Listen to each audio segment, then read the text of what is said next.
اب سوال بنیادی یہ ہے کہ کیا سویڈن کے اندر قرآن مجید کو جلانے کی اجازت ہے؟ پاکستان کی حمایت کی ہے اس میں بھارت نے، پاکستان کی حمایت کی ہے یوکرین نے، پاکستان کی حمایت کی ہے چائنا نے، ہمارا چودھری صاحب امریکہ شامل ہے، جس میں فرانس شامل ہے، جس میں یو کے شامل ہے۔ میں حیران ہوں، یو کے شامل ہے اس میں۔ ہیومن رائٹس کا مقصد ہیومن کو پروٹیکٹ کرنا ہے، ریلیجن اور سمبلز کو پروٹیکٹ کرنا نہیں ہے۔ لیکن سوال اپنی جگہ موجود ہے کہ قرآن مجید جلانے والے کو سزا کون دے گا؟ بسم اللہ الرحمن الرحیم، السلام علیکم ورحمۃ اللہ وبرکاتہ۔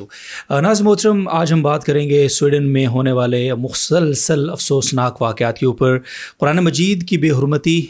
دوسری بار بلکہ مجموعی طور پر تیسری بار یہ کی گئی ہے۔ اس بے حرمتی کرنے والے شخص کی کیا شناخت ہے، اس کے مقاصد کیا ہیں، اس پر بات کریں گے۔ اس کا بیک گراؤنڈ کیا ہے، اس پر بات کریں گے، اور سویڈن حکومت نے کیوں آخر اس گھناؤنے عمل کو ہونے دیا اور دوسری بار بھی ہونے دیا، اس ساری ڈیٹیل پہ بات کریں گے۔ پولیس وہاں کھڑی ہو کے تماشا کیوں دیکھتی رہی، اس نے روکنے کی کوشش کیوں نہیں کی، کیا سویڈن میں یہ سب الاؤڈ ہے؟ ان ساری چیزوں پہ ڈیٹیل سے انشاءاللہ العزیز اس ویڈیو میں بات کریں گے۔ اور ساتھ ہی ساتھ آج کی اس ویڈیو کا خاص ٹاپک جس کے لیے آپ کو یہ ویڈیو آخر تک دیکھنی ہوگی وہ یہ کہ دیگر ممالک کا، چاہے وہ مسلم ممالک ہوں یا پھر غیر مسلم ممالک، اور وہ ممالک خاص طور پر جو دنیا کے چیمپئن بنتے ہیں اور ہیومن رائٹس کے چیمپئن بنتے ہیں، ان کے اس حوالے سے کیا کیا ریاکشنز ہیں اور کس طرح بہت سارے ممالک کی، بہت سارے دنیا کے چودھری بنے ہوئے ممالک کی منافقت اس پورے واقعے کے بعد کھل کے سامنے آئی ہے۔ پوری ڈیٹیل اس ویڈیو میں انشاءاللہ العزیز آپ کو ملے گی۔ تو سب سے پہلے آغاز کرتے ہیں اس بات سے کہ اللہ تعالیٰ کی مقدس کتاب کی اس توہین پر ہر مسلمان کا دل غم زدہ ہے، ہر مسلمان کا دل دکھی ہے، اور ہونا بھی چاہیے۔ اور دنیا بھر میں جہاں جہاں مسلمان آباد ہیں وہ اس واقعے کو لے کر بہت ہی کرب میں اور غم میں مبتلا ہیں۔ اب بات کرتے ہیں اس واقعے کو سر انجام دینے والے بدبخت کی۔ یہ جو واقعہ ہوا سویڈن کے اندر، پہلے یہ واقعہ جنوری میں بھی ہوا، اور جنوری کے بعد دوسری بار یہ واقعہ ہوا ہے 28 جون 2023 کو، جب مسلمان عید الاضحیٰ کی خوشیوں میں مصروف تھے، اور یہ ان خوشیوں کے دوران یہ بدقسمت واقعہ پیش آیا۔ اور اسٹاک ہوم جو سویڈن کا ایک بہت بڑا شہر ہے، وہاں پر ایک 37 سالہ عراقی مہاجر یعنی ریفیوجی جس کا نام سلوان مومیکا بتایا جا رہا ہے، اس نے آ کر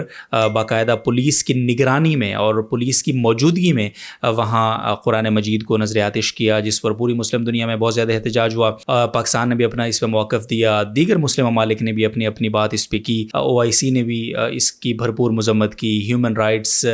کمیشن یونائٹڈ نیشن کے جو ہے اس نے بھی اس پر ایک اجلاس بلایا۔ اس اجلاس کی کہانی بڑی دلچسپ ہے، آگے آ کے اس پر بھی انشاءاللہ بات کریں گے۔ سلوان مومیکا یہ چاہتا ہے کہ وہ فریڈم آف ایکسپریشن، اس کو جو ہیومن رائٹس کے ذریعے ایک آزادی ملی ہوئی ہے، آزادی اظہار رائے، اس کا استعمال کرتے ہوئے وہ قرآن مجید کو جلا کر یہ بتانا چاہتا ہے کہ وہ قرآن مجید سے نفرت کرتا ہے، اور وہ مطالبہ کرتا ہے سویڈش گورنمنٹ سے کہ قرآن مجید کو سویڈن میں بین کیا جائے۔ اب سوال بنیادی یہ ہے کہ کیا سویڈن کے اندر قرآن مجید کو جلانے کی اجازت ہے؟ تو اس کا جواب ہے کہ عمومی طور پہ اس کے اوپر کوئی قانون سازی نہیں ہے۔ قانون میں ایسے لوپ ہولز ہیں کہ جن کو بنیاد بنا کر کوئی بھی بدبخت ایسا کر سکتا ہے اور کر سکے گا آئندہ بھی، بیکاز کہ ابھی تک اس پر قانون سازی نہیں ہوئی، اور نہ ہی اس پر قانون سازی کے لیے سویڈن یا کوئی بھی جو ویسٹرن کنٹری ہے وہ تیار ہے۔ واقعہ ہوا ایسے کہ اس آدمی نے، یہ جو سلوان مومیکا ہے، اس نے پولیس کو ریکویسٹ کی کہ میں مظاہرہ اس طرح سے کرنا چاہتا ہوں اور اسٹاک ہوم کی مسجد کے فلاں مسجد کے باہر کرنا چاہتا ہوں، مجھے پرمیشن دی جائے۔ تو پولیس نے جب یہ اس کا پوری ڈیٹیل سنی اور اس نے پولیس کو یہ بتایا کہ میں قرآن کو جلانا چاہتا ہوں، تو پولیس نے اس کو اجازت نہیں دی۔ تو پھر یہ سویڈن کی اسٹاک ہوم کی جو مقامی عدالت ہے وہاں پہ گیا، اور وہاں جا کے اس نے عدالت سے ریکویسٹ کی کہ مجھے فریڈم آف اسپیچ کی بنیاد پر مجھے اس کی اجازت ملنی چاہیے، یہ میرا بنیادی رائٹ ہے۔ تو جو اسٹاک ہوم کی عدالت ہے اس نے پھر اس کو اجازت دی، اور پولیس کو ظاہر ہے اس عدالت کے احکام کے سامنے گھٹنے ٹیکنے پڑے، اور پولیس نے باقاعدہ نہ صرف اس کو اجازت دی بلکہ اس کے لیے باقاعدہ اگر آپ فوٹیجز میں دیکھیں تو یہ جہاں جس جگہ کھڑا ہے ایک سپیکر سے لے کے اور قرآن مجید ہاتھ میں لے کے، تو اس کے آس پاس پورے جگہ کو انہوں نے پروٹیکٹ کیا ہوا ہے، اور وہاں تک کسی بھی پروٹیسٹر کو، وہاں دو طرح کے لوگ موجود تھے بنیادی طور پر، ایک وہ مسلمان جو اس غمناک منظر کو دیکھ کر نعرے لگا رہے تھے اور روکنے کی کوشش کر رہے تھے، مذمتی جملے ظاہر ہے وہ بول رہے تھے، اور دوسرا ہجوم اس قسم کا بھی تھا کہ کہ جو ویڈیوز بنا کر اس کو اور زیادہ شے دے رہے تھے اور وہ ظاہر غیر مسلم تھے. یہ جو شخص ہے اس نے وہاں پہ سب کے آنکھوں کے سامنے قرآن مجید کو اس طرح سے عدالتی حکم کی آڑ لے کر جلا دیا. اور پھر اس کے بعد ابھی دوبارہ 20 جولائی 2023 میں یعنی غالباً جمعرات کا یہ دن بنتا ہے, اس کو اس نے دوبارہ وہاں پہ آ کے قرآن مجید کو جلانے کی کوشش کی اور کچھ قرآن مجید کو کچھ حصہ اس کا جلانے میں کامیاب بھی ہوا. تو یہ پورا واقعہ دوبارہ ہو گیا. اگین وہی بات ہے, اس لیے ہو گیا کہ سویڈن جتنی بھی اس کی مذمت کرتا رہے ظاہری طور پر, لیکن مذمت سے واقعات کی روک تھام نہیں ہوگی جب تک اس پر قانون سازی نہیں کی جائے گی. اور قانون سازی کی اگر ہم بات کریں تو جو یونائٹڈ نیشن کا ہیومن رائٹس کمیشن ہے UHRC, اس میں پاکستان ایک ریزولوشن لے کر آیا. یہ بہت انٹرسٹنگ بات ہے ناظرین, اس پر یہ آپ کو پوری سٹوری سمجھنی ہے, اور اس سٹوری کو اگر آپ نے سن لیا تو آپ کو ویسٹرن کنٹریز کی منافقت آپ کے سامنے کھل کے سامنے آ جائے گی. اگر ہم اس سے پہلے تھوڑا سا ہم یہ بات کر لیتے ہیں کہ ممالک نے اس کے اوپر کیا ریئیکشن دیا. سعودی عربیہ, ترکی, قطر, پاکستان, جتنے بھی یہ مسلم ممالک ہیں انہوں نے بھرپور اس کے اوپر ریئیکشن دیا ہے. اور عراق کے اندر تو سویڈن کی جو ایمبیسی ہے اس کو جمعرات کے دن جلا دیا گیا. جو سویڈن کے سفیر ہیں ان کو ملک بدر اس سے پہلے جمعرات کو ہی کر دیا گیا تھا. اس پر اب سویڈن نے عراق سے احتجاج کیا ہے کہ آپ نے ہماری ایمبیسی کو کیوں جلنے دیا. بھئی آپ کی ایمبیسی کوئی قرآن مجید سے زیادہ مقدس ہے. اگین اس طرح کے بہت سارے جو وائلنٹ ایکٹیویٹیز ہیں ان کی اجازت تو نہیں دی جا سکتی, لیکن ظاہر سی بات ہے یہ ریئیکشن تو آئے گا. اور یہ ریئیکشن جو ہو رہا ہے پوری دنیا میں اس وقت, لبنان میں اس وقت جو ہے وہ بہت بری حالت ہے سویڈن ایمبیسی کی, عراق میں بہت بری حالت ہے, اور بہت سارے سویڈش جو ایمبیسیڈر ہیں ان کی جانوں کو خطرہ ہے. یہ ساری چیزیں آگے چل کے UHRC کی جو میں کہانی آپ کو سنا رہا ہوں اس سے کنیکٹ کریں گی انشاءاللہ. تو اب عراق نے بہرحال اس پر سویڈن حکومت کو یقین دہانی کروائی ہے کہ جی ہم اس کی کوشش کر رہے ہیں کہ ہم سارے معاملے کی تحقیقات کریں اور جو لوگ بھی اس میں ملوث ہیں ان کو سزا دیں. لیکن سوال اپنی جگہ موجود ہے کہ قرآن مجید جلانے والے کو سزا کون دے گا. عراق کا بنیادی طور پر سویڈن سے مطالبہ ہے کہ چونکہ یہ شہری عراق کا ہے لہٰذا آپ ہمیں یہ اس شہری کی حوالگی ممکن بنائیں. اور عراق کا یہ مطالبہ درست بھی ہے. جو دوسری اٹیمپٹ میں اس نے قرآن مجید کو جلانے کی کوشش کی ہے اس میں اس نے صرف قرآن مجید کو ہی نہیں جلایا, اس نے عراقی پرچم کو بھی ساتھ میں جلایا ہے. تو اب عراق کا یہ مطالبہ بالکل درست ہے کہ سویڈن اگر خود اس پر کارروائی نہیں کر سکتا, اس کے اندر اتنی جرت نہیں ہے, وہاں قانون موجود نہیں ہے, تو وہ ہمارے شہری کو کم از کم ہمارے حوالے تو کر سکتا ہے. اتنا تو اس کو تعاون کرنا چاہیے. تو بہرحال اس پر ترکی نے بھی بڑا سخت رد عمل دیا, اور ترکی نے سویڈن نے چونکہ ترکی سے نیٹو کے اندر اپنی شمولیت پہ مدد مانگی ہوئی ہے, تو ترکی نے کہا ہے کہ پہلے آپ اپنے اس طرح کے ایکٹیویٹیز کو روکیں اور ان پر قانون سازی کریں, اور یہ یقینی بنائیں کہ مسلمانوں کے جذبات کو دوبارہ مجروح نہیں کیا جائے گا. تو ہی ہم آپ کو نیٹو کے اندر شمولیت کی اس کے معاملے میں سپورٹ کریں گے. اس میں آپ کو بائی دا وے بتاتا چلوں کہ یہ نیٹو کا جو اتحاد ہے اس کے اندر اگر کوئی اور ملک شامل ہونا چاہتا ہے تو اس کے لیے بنیادی شرط یہ ہے کہ نیٹو کے اندر شامل جتنے ممالک ہیں ان تمام کی اس کو حمایت حاصل ہو. کوئی ایک ملک بھی اگر اس کی حمایت نہیں کرے گا تو وہ نیٹو کے اس اتحاد میں شامل نہیں ہو سکتا ہے. اور سویڈن کو اس وقت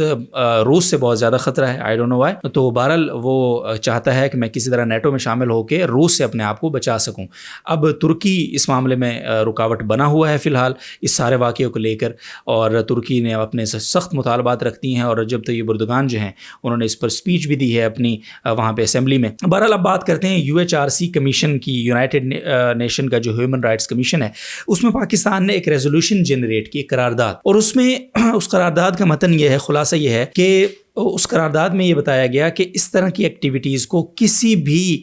مسلم مقدسات کا, اور خاص طور پہ مسلم مقدسات نہیں بلکہ جتنی بھی ریلیجن ہیں دنیا میں ان کی جو مقدسات ہیں, ان کی جو خاص طور پہ ہولی بکس ہیں, ان کی حفاظت کو یقینی بنایا جائے, اور تمام دنیا کے ممالک اس پر قانون سازی کریں کہ آئندہ کسی بھی ملک کے اندر اس کی مقدسات, خاص طور پہ کسی بھی ریلیجن کی جو ہولی بک ہے اس کو نظر آتش کرنا یا اس کی توہین کرنا اس کی اجازت نہیں ہے, اور یہ انتہائی سنگین جرم سمجھا جائے گا, اور اس جرم کو انجام دینے والے کے خلاف سخت کارروائی ہوگی. تو پاکستان نے یہ ایک قرارداد وہاں پہ رکھی. انٹرسٹنگلی اس قرارداد کے اندر جو ملک وہاں پہ موجود تھے ہیومن رائٹس کے اس اجلاس کے اندر, یونائٹڈ نیشن کی ہیومن رائٹس کمیشن کے اس اجلاس میں, ان ممالک کی تعداد تقریباً 48 کے قریب ہے.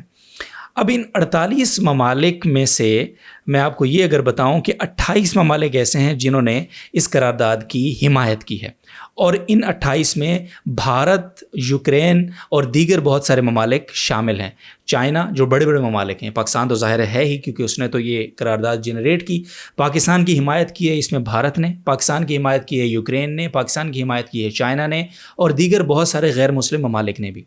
اب آ جاتے ہیں منافقین کی طرف جو دنیا کے چودھری بنے ہوئے ہیں۔ وہ تقریباً 12 ممالک ایسے ہیں جنہوں نے اس قرارداد کی مخالفت کی ہے اور کہا ہے کہ یہ ہیومن رائٹس کا مسئلہ ہے، لہٰذا ہم اس پر لوگوں کے بنیادی فریڈم آف سپیچ کو سلب نہیں کر سکتے۔ پاکستان نے بنیاد یہ بنایا کہ اس طرح کے جو واقعات ہیں وہ ہیومن رائٹس کی وائلیشن کے زمرے میں آتے ہیں۔ کس طرح ہیومن رائٹس کے وائلیشن کے زمرے میں کس طرح آتے ہیں؟ دونوں سائڈ سے، یعنی جن مذاہب کے یا جس ریلیجن کی بک کو جلایا جا رہا ہے یا جس ریلیجن کے خلاف ایکٹیویٹی کی جا رہی ہے، اس ریلیجن کے لوگوں کے خلاف وہاں پہ ہیٹریٹ بڑھے گا، نفرت بڑھے گی۔ مثال کے طور پہ اب اگر قرآن مجید کی بے حرمتی سویڈن میں کی جا رہی ہے تو سویڈن کے اندر مسلمانوں کے حوالے سے نفرت بڑھے گی۔ یہ ایک ظاہر نیچرل سا ریئیکشن ہے۔ وہاں پہ لوگوں کو جب کھلے عام اس کی آزادی ہوگی تو مسلمانوں کو کہیں بھی کوئی ہٹ کر سکتا ہے۔ آپ نے نیوزی لینڈ کے اندر دیکھا کہ کس طرح سے وہاں پہ کرائسٹ چرچ کے اندر مسلمانوں کو قتل عام مسلمانوں کا کیا گیا، لیکن اس وقت نیوزی لینڈ کی جو گورنمنٹ تھی اس کو سیلوٹ ہے کہ اس نے اس معاملے کی بہرحال فوری طور پہ روک تھام کے لیے اقدامات کیے، اور پوری دنیا مسلم دنیا کے علاوہ بھی جو ممالک ہیں انہوں نے بھی ان کے اقدامات کی تعریف کی اور سراہا ان کو۔ تو اگین یعنی اس طرح کے واقعات الٹیمیٹلی